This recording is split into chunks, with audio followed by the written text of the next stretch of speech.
It is 6 o'clock, so I'm going to call this meeting to order. And if everybody could join me to salute the flag.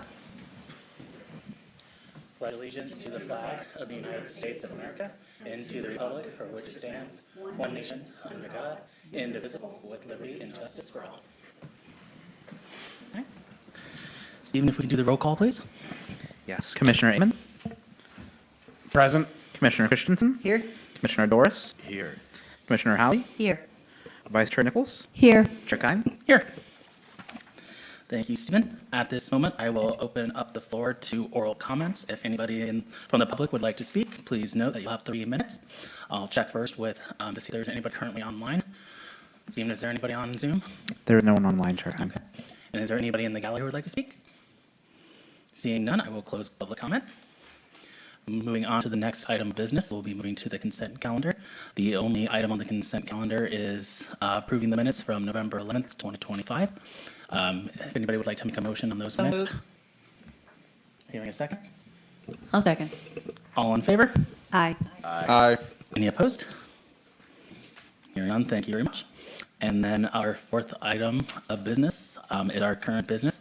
It looks like there's only one item. It is the adoption of amendments to the zoning map to implement the Fortuna General Plan land use element amendments in Mill District Specific Plan. And I believe staff will have a presentation. Yes, let me share the correct screen, would be a good place to start. Thank you, Michelle.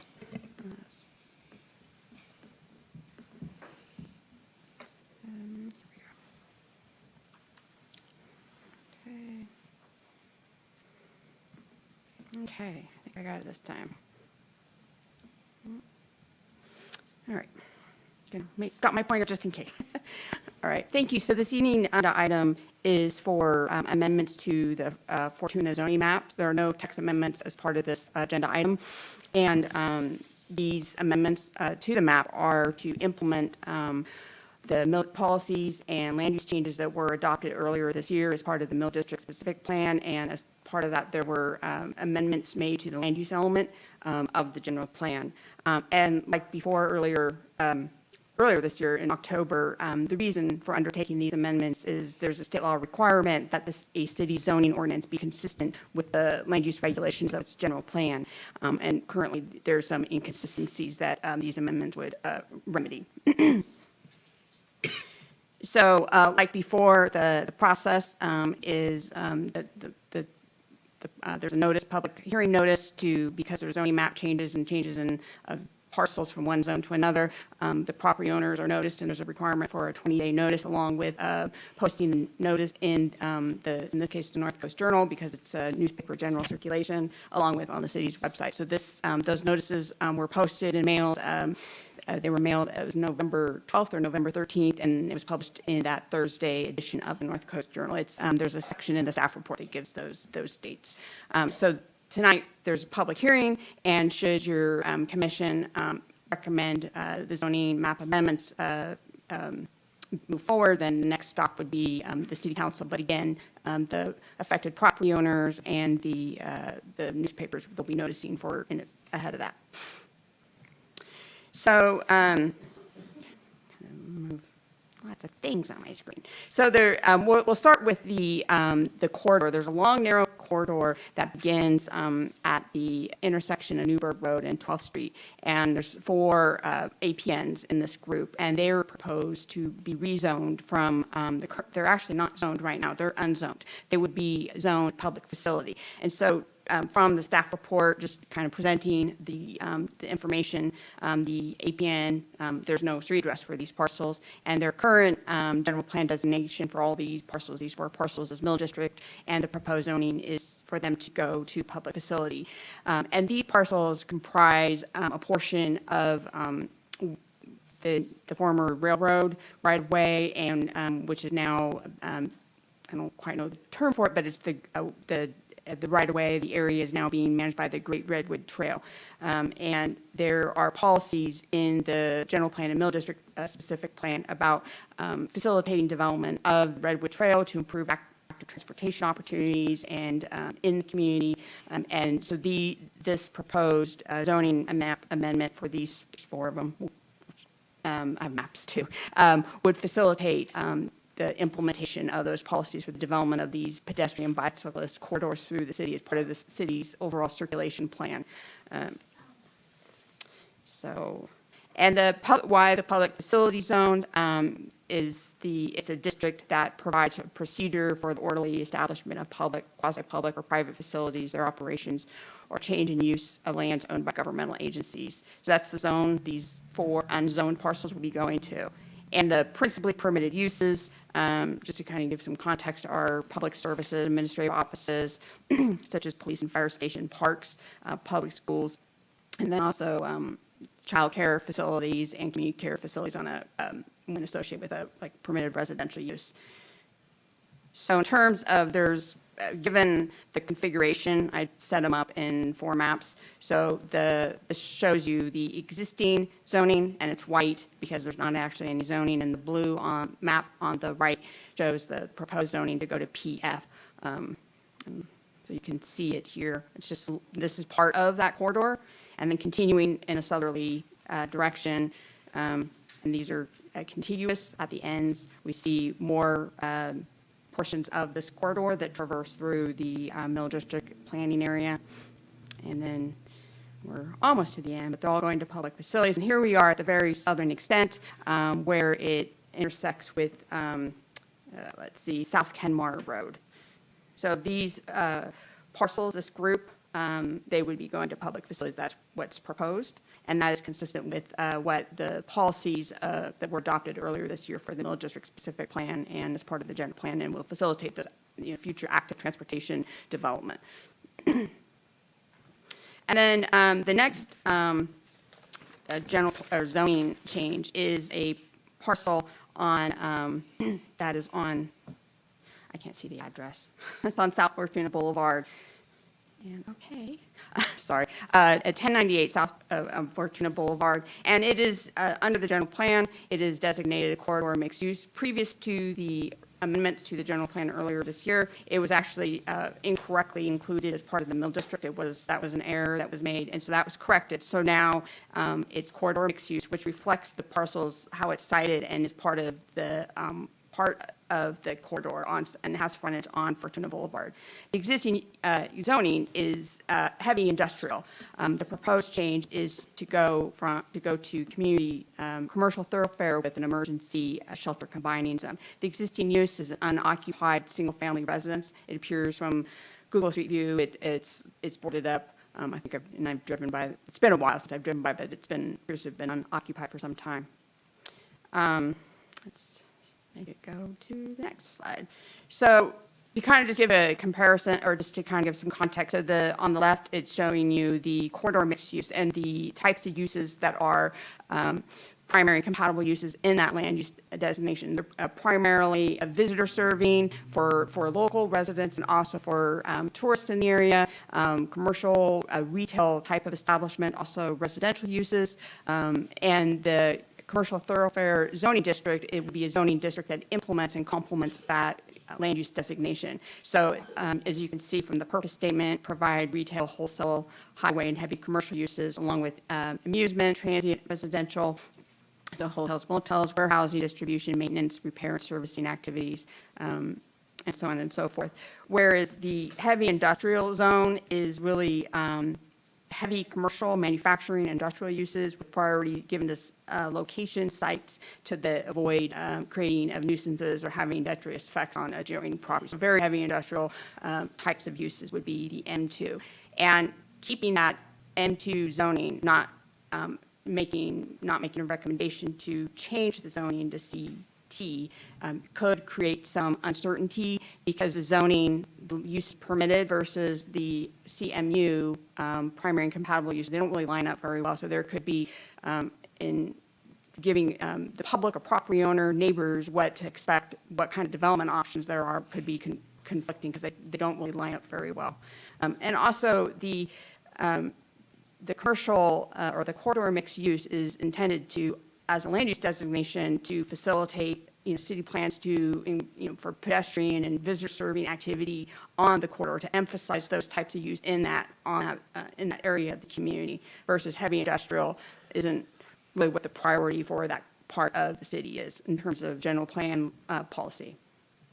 So, got a few too many transitions in here. So the CT zoning district, this is basically out of the zoning regulations. You can see a lot of retail, visitor serving, services for the community, like grocery stores, convenience stores, restaurants, entertainment type venues, but also visitor serving with hotels, bed and breakfasts, and then also some residential uses as well, or uses that are associated with a residential use that's been permitted. And also offices are contemplated as, or identified as a principally permitted use in the CT.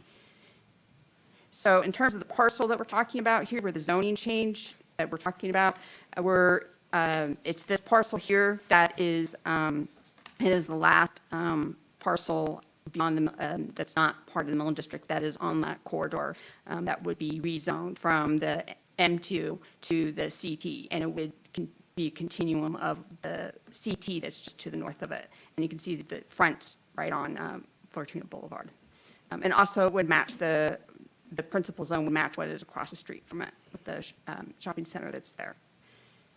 And let's see, okay, as far as the emergency shelter, adding that as a combining zone. Goodbye, go away.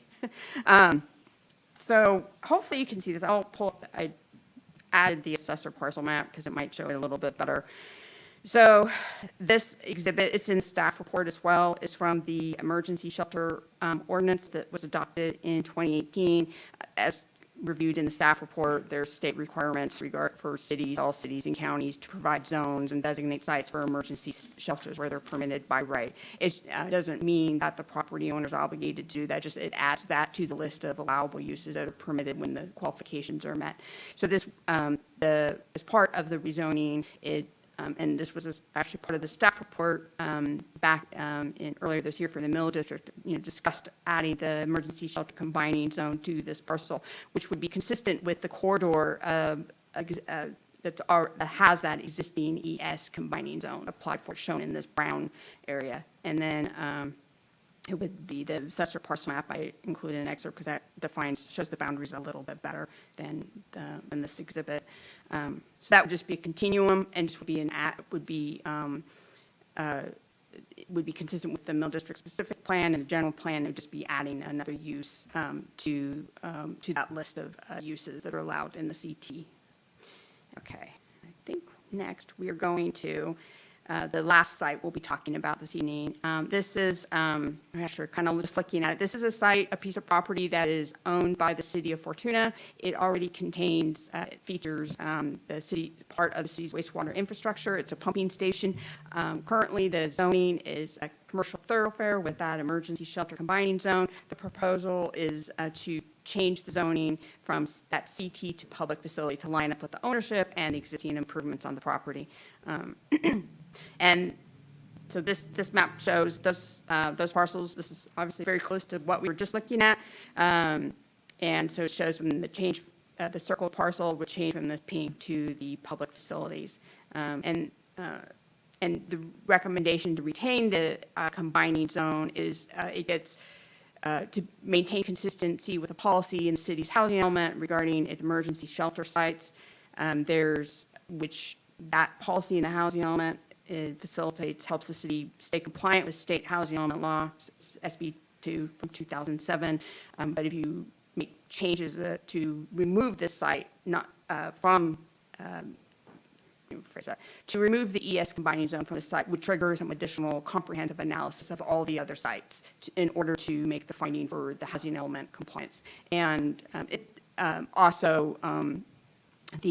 those types of changes we could likely invite HCD review on what the city's doing before its next housing element. So it's staff recommendation that basically maintain the status quo with respect to the ES combining zone, and as part of the housing element, if it's necessary for the city to look at its housing element, designate sites for shelters, that would be probably a more appropriate venue to do that. So we maintain the status quo with regard to ES and not rock the boat. And so in terms of public facility, the zone, we kind of reviewed this already, just the uses that are allowed, and the zoning change would just facilitate the the general plan policies are related to that and complement the uses and ownership that are present on the property. And as far as CEQA goes, California Environmental Quality Act, the supplemental EIR that was prepared and certified earlier this year for the general plan land use element amendments and the mill district specific plan actually covered the zoning map amendments within the scope and the project description and that analysis. So the CEQA has actually been completed already for these zoning changes. So the findings for approval or findings ultimately for the city council to adopt the zoning changes should your commission make a recommendation that they adopt them. You know, the finding for a compliance with the California Environmental Quality Act, that the amendments are in the public interest, they're consistent with the general plan, and the amendments are consistent with the other parts of the zoning regulations and other titles of the municipal code. And it's recommended to, of course, I'm happy to answer any questions and then open the public hearing, close the public hearing, and then deliberate and motion to adopt. Thank you. Thank you, Michelle. I appreciate it. First, I'll open it up to the commission if they have any questions for Michelle or anybody else on staff. I always have questions. Concerning the public facilities, I'm a little confused over public facilities and childcare and the, I think it was the, like, what was the next one besides the childcare? I think it was community care facilities. Community, is that like Timber Ridge or those places? It could be that type of facility. So is the city in ownership of it, of public facilities, or how, I mean, because I'm a little confused over the crossover of uses if it's a public. Not all of the parcels that are zoned public facility are owned by the city, but we do want the parcels that the city owns to be zoned public facilities. So there could be other uses that are public uses, like the Caltrans yards or Cal Fire, those types of things. And then within that zoning, there could be other allowable uses. So it's not every parcel zoned public facility is owned by city. Right, so because coming from the real estate aspect of it, it is a very confusing scenario for if you're trying to purchase something and do a development on something, because if it's city-owned, you have to use Bacon Davis. And if it's not, you don't have to, and more developers, you know, they can't. Unless it's a city grant or something like that, where the city is doing it. I mean, I just hate to see property taken out of circulation for the public to be able to develop and not have the city in ownership of it. But if some of it's private property, I understand that, but Cal Fire is not, you know. This particular parcel is city-owned, where the pump station is located. I'm not worried about that Okay. one. It's Yeah. those corridors that I'm worried about. Those are where the railroad is, so there's not likely to be any. Well, that was the other point is, Yeah. why are we putting that in there if it's going to be, you know, for childcare facilities or stuff like that? Because that's a narrow corridor for something like that. I'm just asking. Well, Thank you. in this case, the railroad, which is now the Great Redwood Trail, it is a public entity now. So that one, it would be PF, and you could have a private entity own a public facility. PG&E is a great example. Any public utility could be that as well. So, Yeah, I think for properties to come off the tax roll, I mean, there's a process, they have to, you know, it has to be owned by a city or a qualifying entity that really does qualify. So, and the railroad, the Great Redwood Trail Agency, I mean, right now, I think they're still taxed through the State Board of Equalization, or whatever the taxation is, whatever that may look like through the State Board of Equalization and not the county at this point in time.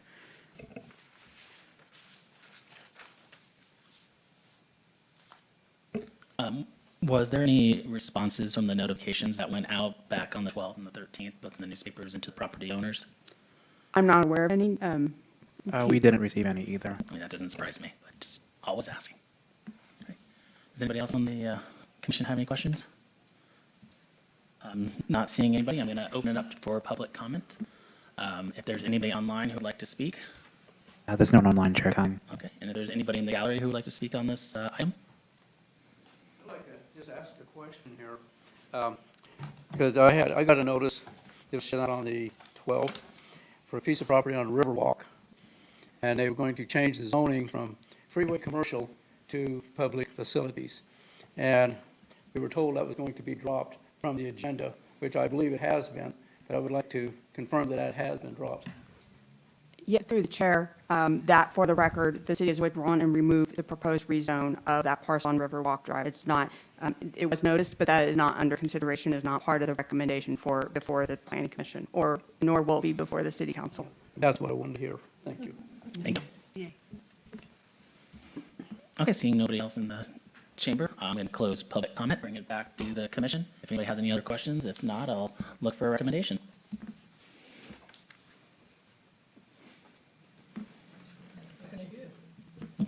I'll make a motion.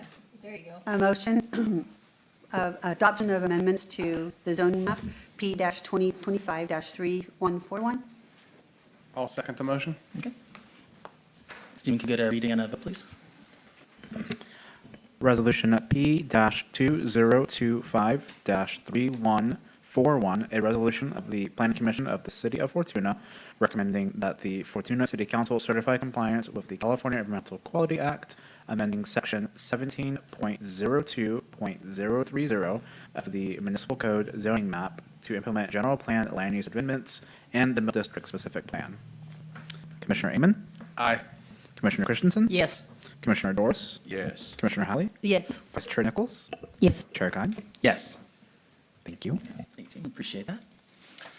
Moving on to our last item, staff communications. Thank you, Chair Kine. Some of the things that we are working on in the Community Development and Planning Department, we are starting pretty comprehensive updates of our zoning code. Some updates that are the highest priority are to bring our code into compliance with various state laws. We'll be starting with the accessory dwelling unit ordinance, and that should be coming to you early next year. And then we'll be moving on from there. There's a few little things here and there, and then some larger items, so we'll be bringing those to you throughout the year. Next year, exciting for me is that we recorded a subdivision last week. It was a 2-parcel you folks approved, I believe, over the summer on Berry Creek Avenue. So that was recorded, and we've received the map back from the recorder's office for that today, so that's very exciting. We do have 8 subdivisions going on at the moment. What we have applications for will result in approximately 50 units, and then we have a few more subdivisions on the way in. The first one that we don't have an official application for is an additional 20 units. It's phase 2 of the Twin Creeks subdivision, and then a few more potentially coming in. So we're making lots and lots of housing units. They're all residential, no commercial subdivisions at this point. And then for our future schedule, we'll be canceling the Plan Commission meeting on the 23rd. So everybody have a wonderful holiday season, and we do have a few projects to come to you on the first meeting of the year on January 13th. So that should be a good busy meeting. And all those subdivisions, those tend to be infill on a lot of those open lots, I would Yes. assume, that are Yes, there's dotting quite the a few. community. We have a 30-unit, that'll be at the end of Gullickson. Okay. So that's the completion of that subdivision, and then another 8-unit on Kenmar that we will be recording that map for, and then we have a 2, a 2, a 3, a 3, a 2, so a lot of small parcels. And Yeah, most of them, we they're have all those- single family? Yes. Okay. Right. All right. Does anybody have any questions or comments for staff? I'd just like to wish everybody a Merry Christmas and a Happy New Year. Enjoy the holidays, and thank you for all your service, and it's been great being here.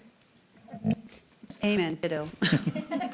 I do have one question coming up to the end of the year, January coming up. I wanted to see the terms for the chair and vice chair. I believe usually come up in January. I just wanted to see if there's any, people start thinking about wanting to change seats a little bit. Just throwing that out there. We're good. Okay, just throwing it out there, and my term's up in January. You're doing a fine job. Yeah, I know, I'm literally saying my 4 years is up in January. So who knows if I'm coming back, I gotta reapply and see if I get accepted, so, you know, you might lose me, who knows? So, hey, you know, never know.